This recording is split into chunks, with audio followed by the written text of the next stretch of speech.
Nick here, and today you will learn how to play Dungeon Fighter. Setup.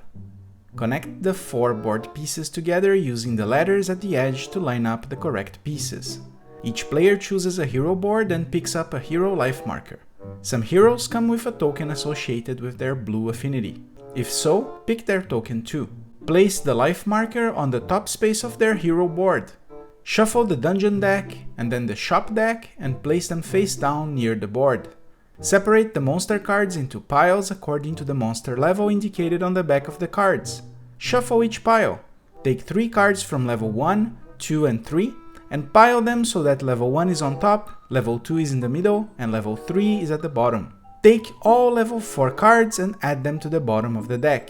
Place the deck face down near the board. Place the monster life tracker near the board and add the 2 monster life markers on the 0 spaces. Choose the starting party leader and give them the leader token. Place the chest tile near the board with 2 white bonus dice and the number of gold following the table on screen. If you're playing solo, use the number for 2 players and pick 2 heroes to play. And now you're ready to learn how to play. Your objective is to fight the final boss and win. To reach the final boss, players must sum up 30 shop icons obtained by advancing in the dungeons. Shop icons are these icons on the top left side of the dungeon cards. The party leader secretly draws 2 dungeon cards and chooses one to play. Most dungeon cards have a special immediate effect, shown in the bottom left of the card. You must resolve them when the dungeon card is played. If you see a gold icon, add that quantity of gold coins indicated to the chest tile. If you see the free equipment icon, take the top card from the shop deck and assign it to a hero. If you see the heal party 2x, immediately heal every member of the party 2 life points when the card is played. If you see the monster advantage, add the indicated value to the monster health. If you see a gain 1 die, add a white bonus die to your chest tile.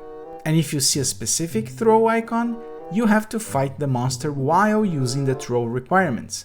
We will go through them later. Once the chosen dungeon is played, the leader draws the top monster card and reveals it.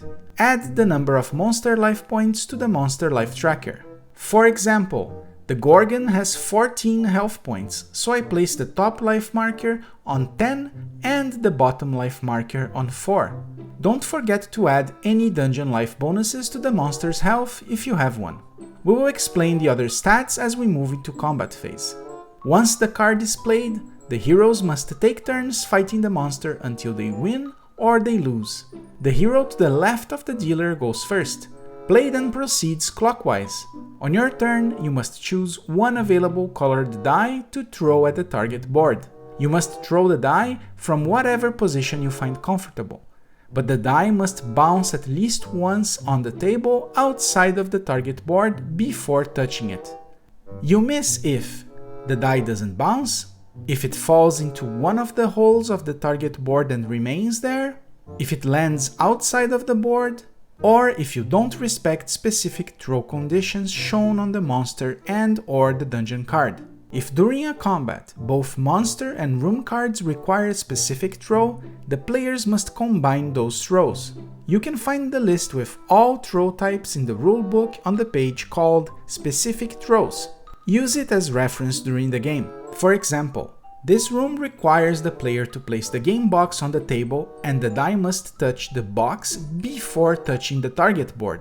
While the monster I'm fighting, the cute bear, requires the player to do a flick shot.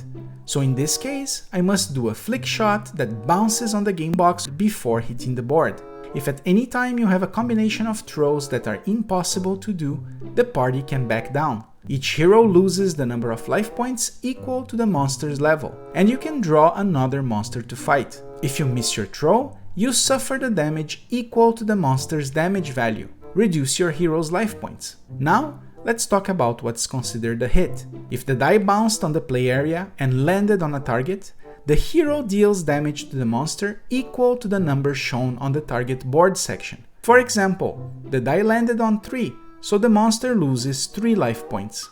If the die lands on the center of the board, deal 10 damage to the monster. On top of that, if the die lands showing the special icon, look at your character board and perform the special ability described on the matching color if the condition meets. Some abilities trigger during the miss situation, so read carefully what your abilities do. If a die lands in the center of the board showing the special icon, the monster is immediately defeated and the hit is considered an epic shot. This applies while fighting any monsters, including the final boss. Once the die is played, if the monster is still alive, it's the next player's turn. Any colored dice thrown remains on the table. When all the colored dice are thrown, the next player must choose one of the following options. They can use one white die from the chest. If a white die lands with its special icon, you may choose which of the 3 special abilities you want to trigger. Once a white die is used, it's returned to the supply. The other option the player has is to retrieve the 3 colored dice from the board. But when they choose to retrieve them, all heroes suffer the damage equal to the monster's level on the back of the monster card. No special ability or card can be used to prevent this damage. If a hero loses all of their life points during combat, they faint. The fainted hero cannot play until the monster is defeated. When the monster's life is reduced to 0, the monster is defeated and the player goes to resting phase. Add the number of gold coins listed on the bottom right corner of the monster card to the chest tile. If the last hit on the monster reduced its life to -3 or less, the party heroes gain an extra coin, which is added to the chest tile as well. If a hero fainted in the last encounter, take a scar token and cover one of its life spaces. That hero is restored to full health. For now, you have 2 fewer life points and you cannot activate that color's special ability. For example, this player have a scar on the blue special ability and the blue die thrown landed on the special ability. Because of the scar, this player cannot use this ability. A hero can have up to 3 scars. If they faint after having 3 scars, that hero is eliminated from the game. The player who threw the last die receives the leader token. Retrieve the colored dice and hand them to the hero on the left of the leader. Place the defeated monster in the discard pile. The party leader repeats the sequence, drawing 2 dungeon cards, playing 1, and then drawing the next monster. When the party has accumulated a total of 10 shop icons, the party goes to shopping phase. Your party can spend 1 gold coin to heal 1 life point to every hero.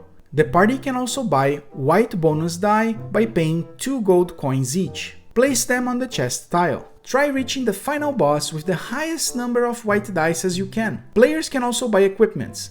The leader draws 2 equipment cards from the deck, plus 1 extra card per hero. Then, reveal the cards and the party can buy as many as they want using the gold coins.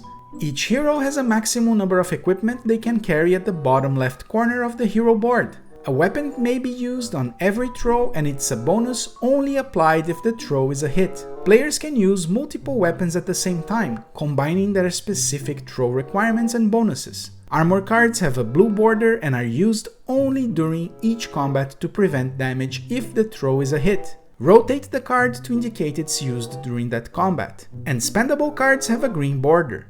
They can be used at any time, even by other heroes currently not active. They are discarded from the game after use. The shop phase becomes active again when the party sums up another 10 shop icons. Once a total of 30 shop icons have been accumulated, the players go to the final boss combat after playing the shopping phase. The leader draws and plays a random final boss card. The final boss combat follows all the standard fighting rules with the following exceptions. After all 3 colored hero dice have been thrown, the next player's only option is to throw any available white bonus die. This means that if all white bonus die are thrown before the final boss reaches 0 health points, they lose the game. If the party reduces the final boss life points to 0 or less, they win the game. And that's how you play Dungeon Fighter. Check these other board games on the right if you are looking for new games to play. See you next time!